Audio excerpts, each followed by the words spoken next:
विद्यारूपिणे नमः। ॐ महायोगिने नमः। ॐ शुद्धज्ञानिने नमः। ॐ पिनाकधृते नमः। ॐ रत्नालङ्कृतसर्वाङ्गिने नमः। ॐ रत्नमौळये नमः। ॐ जटाधराय नमः। ॐ गङ्गाधराय नमः। ॐ अचलवासिने नमः। ॐ महाज्ञानिने नमः। ॐ समाधिकृते नमः। ॐ अप्रमेयाय नमः। ॐ योगनिद्राय नमः। ॐ तारकाय नमः। ॐ भक्तवत्सलाय नमः। ॐ ब्रह्मरूपिणे नमः। ॐ जगद्व्यापिने नमः। ॐ विष्णुमूर्तये नमः। ॐ पुरातनाय नमः। ॐ उक्षवाहाय नमः।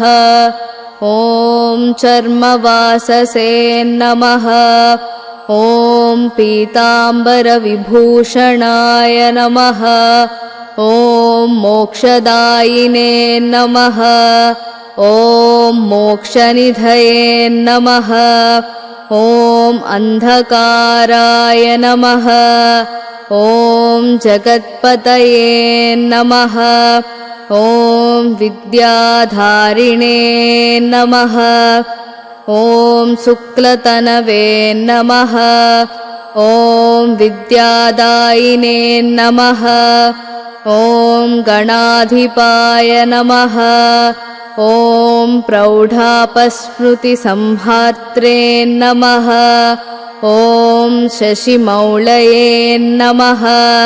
ॐ महास्वनाय नमः।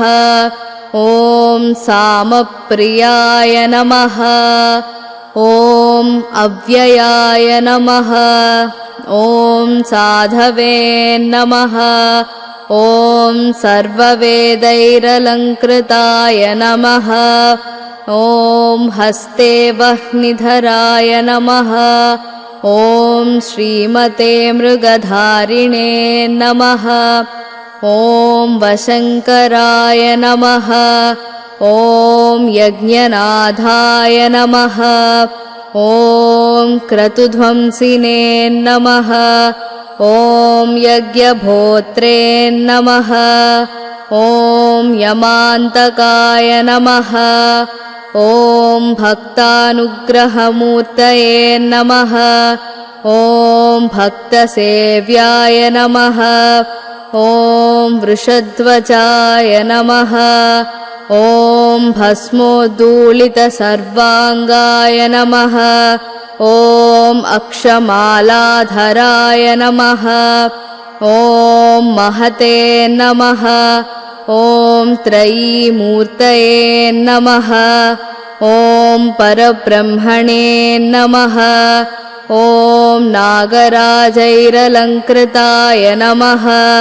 ॐ शान्तरूपाय महाज्ञानिने नमः। ॐ सर्वलोकविभूषणाय नमः। ॐ अर्धनारीश्वराय नमः।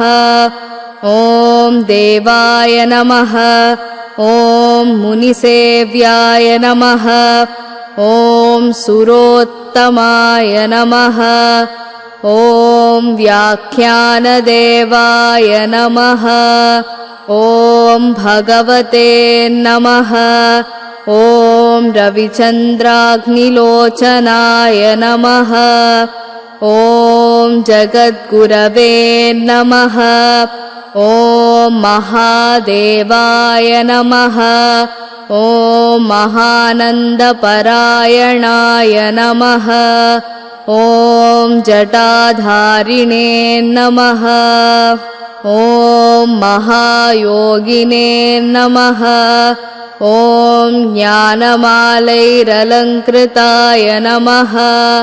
ॐ व्योमगङ्गाजलस्थानाय नमः। ॐ विशुद्धाय नमः। ॐ यतये नमः। ॐ ऊर्जिताय नमः। ॐ तत्त्वमूर्तये नमः।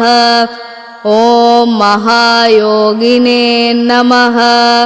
ॐ महासारस्वतप्रदाय नमः। ॐ व्योममूर्तये नमः।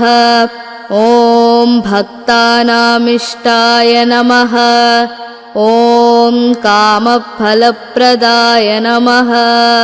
ॐ परमूर्तये नमः।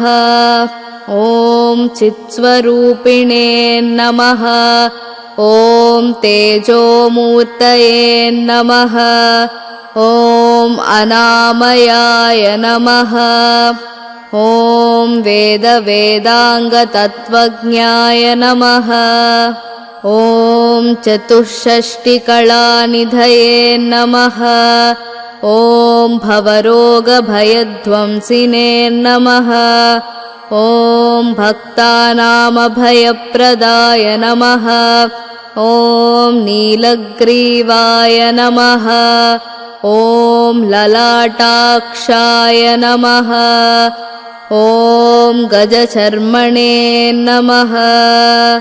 ॐ गतिप्रदाय नमः। ॐ अरागिणे नमः। ॐ कामदाय नमः। ॐ तपस्विने नमः। ॐ विष्णुवल्लभाय नमः। ॐ ब्रह्मचारिणे नमः।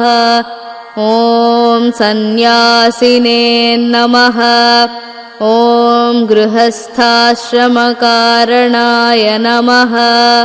ॐ दान्ताय नमः। ॐ समवतां श्रेष्ठाय नमः। ॐ सत्यरूपाय नमः। ॐ दयापराय नमः। ॐ योगपट्टाभिरामाय नमः। ॐ वीणाधारिणे नमः। ॐ विचेतनाय नमः। ॐ मतिप्रज्ञासुधाधारिणे नमः। ॐ मुद्रापुस्तकधारणाय नमः। ॐ वेताळादिपिशाचौघराक्षसौघविनाशनाय नमः। ॐ रोगाणां विनिहन्त्रे नमः। ॐ सुरेश्वराय नमः। इति श्रीदक्षिणामूर्ति अष्टोत्तरशतनामावलिः सम्पूर्णम्।